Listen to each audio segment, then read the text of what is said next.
Strange Block Beats. Peacemaker! Peacemaker! Salutations la populace. Oui les amis, on va se retrouver, enfin non, on se retrouve pour la vidéo sur Peacemaker saison 2, épisode 1 et 2 les amis. Épisode 1 qui est sorti la semaine dernière et je me suis dit, tant qu'à faire, autant faire les deux en même temps parce que l'épisode 2 est sorti aujourd'hui. Et c'est, pour l'instant, c'est une masterclass. Monsieur James Gunn, on reconnaît sa patte, ce côté très trash, ce côté très foufou, très loufoque, avec ce côté humour prononcé, mais avec ce côté très sérieux aussi. Le spectacle, il est au rendez-vous et de l'action. C'est fun, c'est du James Gunn, c'est tout ce qu'on attend de James Gunn et franchement, ça m'a plu. Cet épisode 1, il était génial et cet épisode 2, encore plus dans la lignée du coup de l'épisode 1, mais qui va un peu plus loin, qui pousse un peu plus loin. Non, vraiment, ces deux épisodes pour l'instant que j'ai beaucoup apprécié et je vois une masterclass. Là, je vois une masterclass pour cette saison 2.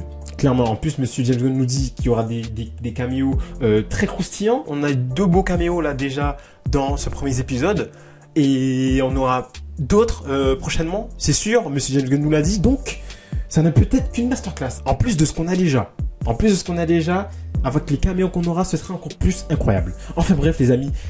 Peacemaker saison 2 est là et ça y est, on en parle. Hein. Dès le premier épisode, du coup, on a l'exploration du multivers.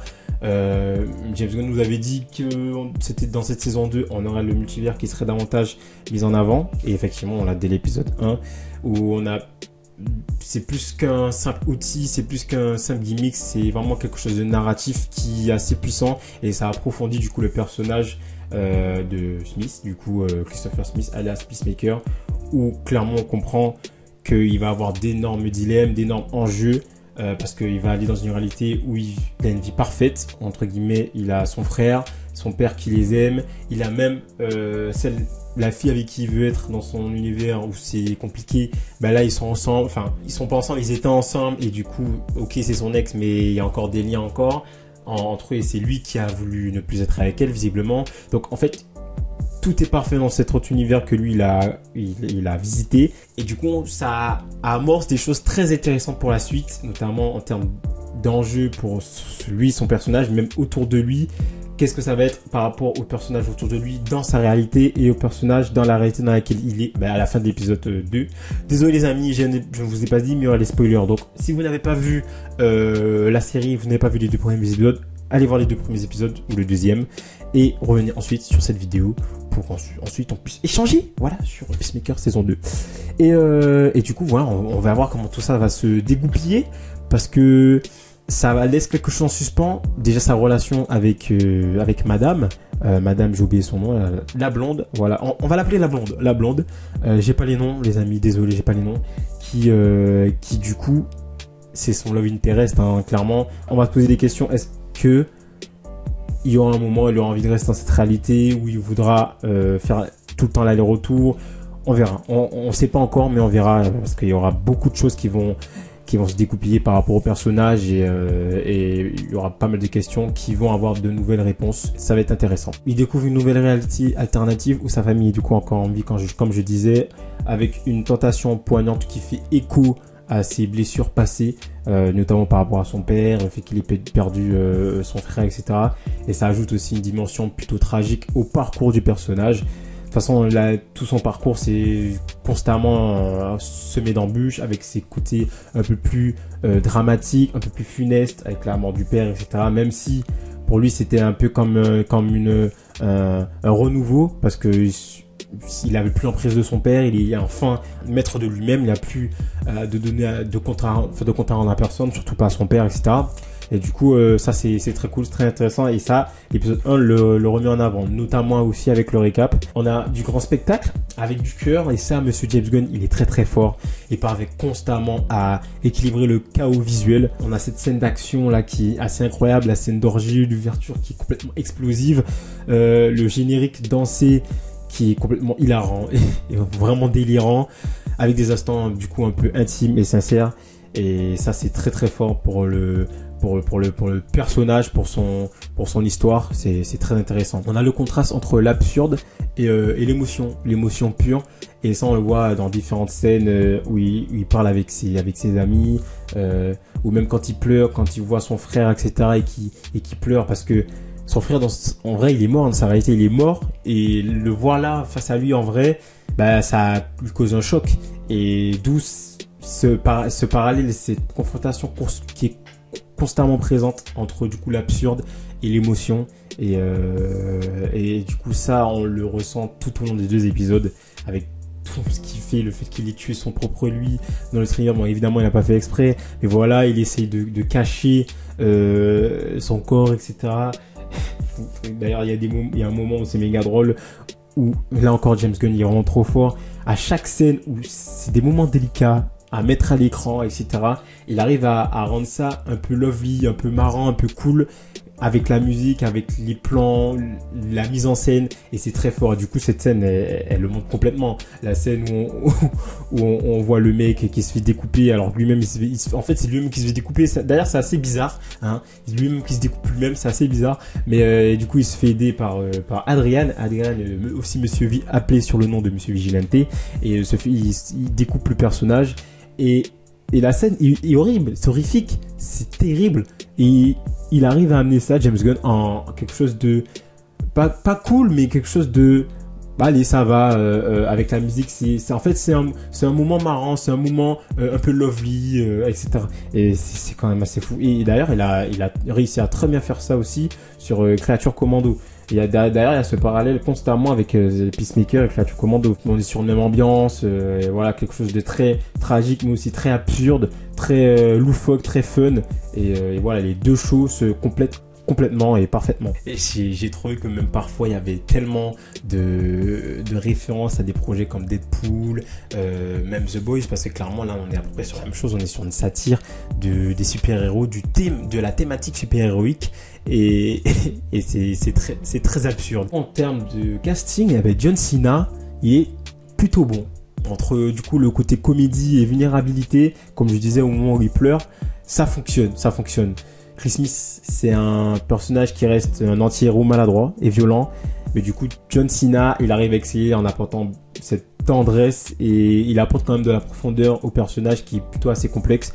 Et à première vue, on n'aurait pas pensé que John Cena aurait pu réussir à avoir toutes ces émotions et à avoir ce jeu d'acting. Et franchement, ça fonctionne plutôt bien. D'après ce que j'ai vu, il y a même plusieurs critiques qui considèrent ces 2 épisodes comme l'une de ses plus belles performances pour l'instant. On a du coup une mise en place de l'univers du DCU, et là on le ressent de plus en plus. Donc comme je disais, on a eu dès le début de l'épisode 1, on a eu directement aussi avec le récap déjà le fait que la Justice League a été remplacée par le Justice Gang qu'on a eu du coup dans Superman. Du coup on a énormément de parallèles et de liens. On est dans la nouvelle ère du DCU, l'ère de Peter Safran et de James Gunn, et on a des liens constamment, et là on aura davantage de liens avec d'autres projets d'ici. Et là, on a clairement des liens avec Superman, même Rick Flag Senior, il parle de ce qui s'est passé avec Lex Luthor dans Superman. On a aussi des liens avec, ça c'était cool, avec aussi Suicide Squad. Rick Flag Senior, il parle de son fils, le fait que son fils ait été tué, etc.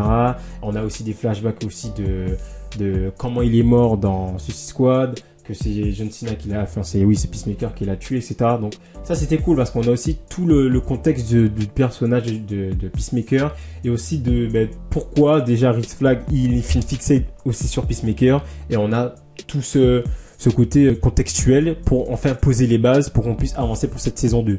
Et ça c'est très cool, donc on a des connexions un peu partout, et ça fait plaisir, franchement ça fait plaisir. Un premier épisode qui redéfinit avec pas mal de finesse la continuité de l'univers d'ici. La Justice League, comme je disais, de la version Snyder, qui est remplacée par le Justice Gang. Donc on a vraiment une réécriture assez importante et audacieuse, et complètement cohérente, puisque c'est canon du DCU maintenant. On est dans la nouvelle ère du DCU de Monsieur James Gunn. C'est canon. C'est canon dans les 2 sens. C'est canon parce que tout est bien connecté, et c'est aussi canon parce que c'est canon, c'est cool, c'est génial. Un casting qui tire quand même son épingle du jeu, avec Emilia Harcourt, voilà, j'ai retrouvé Emilia Harcourt, qui joue le personnage de Jennifer. On a son arc qui est complexe. Alors, on a pas mal de virilité toxique dans son personnage, et de toute façon on le voit avec le docteur. On a un déséquilibre identitaire et une force intérieure, et on le sent elle-même, on sent que elle a besoin d'extérioriser. Et la scène du bar le montre clairement où elle se tape sur la gueule avec d'autres mecs. On le voit. Et même quand l'autre dame là dans le supermarché, elle est en train de lui dire comme si elle avait été battue par un mec, en train de lui dire plein de trucs là, ça l'a fait chier et elle commence à lui foutre sur la gueule verbalement. Hein. Enfin, on sent qu'elle est pas bien. Intérieurement, on sent qu'elle est pas bien. Donc voilà, mais c'est quand même plutôt bien porté par l'actrice. Donc il y a une performance qui est plutôt importante et ça marche. C'est très fort. Vigilante, joué par Monsieur Freddy Stroma. C'est quand même toujours un plaisir comique de le voir, lui. Un mec qui a toujours ce comique de situation qui est totalement inattendu, mais il arrive à mettre ça parfaitement sur une poêle. C'est fort. Donc il est à la fois adorable et terrifiant parce que je sais pas, la manière dont il réfléchit, c'est complètement timbré. Même la scène là où il rentre dans la maison, il voit cette espèce d'orgie, il est en mode ouais, tu m'as pas invité, moi aussi je voulais participer et tout. Et même quand il est en train de découper les membres du personnage alternatif de Peacemaker, lui il kiffe. Peacemaker, tu sens que lui il a pas trop envie, il aime pas trop ça, mais lui il est en mode il kiffe, il est en mode il passe sa meilleure vie quoi. Donc voilà pourquoi il est aussi terrifiant que comique et adorable, ce personnage. Enfin bref. Et on a toute l'équipe avec Léota et Economos, etc. qui reste vraiment le cœur de la série. De toute façon, tous ensemble, c'est le cœur de la série. Même s'ils sont fracturés, mais émotionnellement liés, tous ensemble. Donc ça faisait plaisir de les revoir quand même. C'est beau. Une saison 2 pour l'instant qui commence très bien. Un épisode 1 qui amène ce côté complètement loufoque, complètement fun et avec de l'action. Et l'épisode 2 qui engrange tout ça, qui amène tout ça encore plus profondément dans l'univers de Peacemaker. C'est génial. On a des dialogues complètement timbrés. Je me rappelle là l'épisode 2. C'est quoi ces dialogues? Enfin, vraiment, c'est trop. Ça, c'est James Gunn. Ces dialogues complètement cons, complètement tarés. Mais ça marche. Ça marche. Et puis les noms. L'autre là qui l'appelle. En vrai. je vais le dire, mais en vrai, les antiracistes, comment on appelle ça, les woke et les féministes, ils sont tous en sueur dans cette série-là. Dans ces 2 premiers épisodes, ils sont en sueur. Parce que c'est trop. À des moments, l'autre, lui dit, il appelle Mexicano. L'autre, il appelle Nichon. L'autre, il appelle, comment il appelle? Il appelle comment déjà? Cro-Magnon. Mais il n'y a pas plus raciste, quoi. C'est un truc de fou.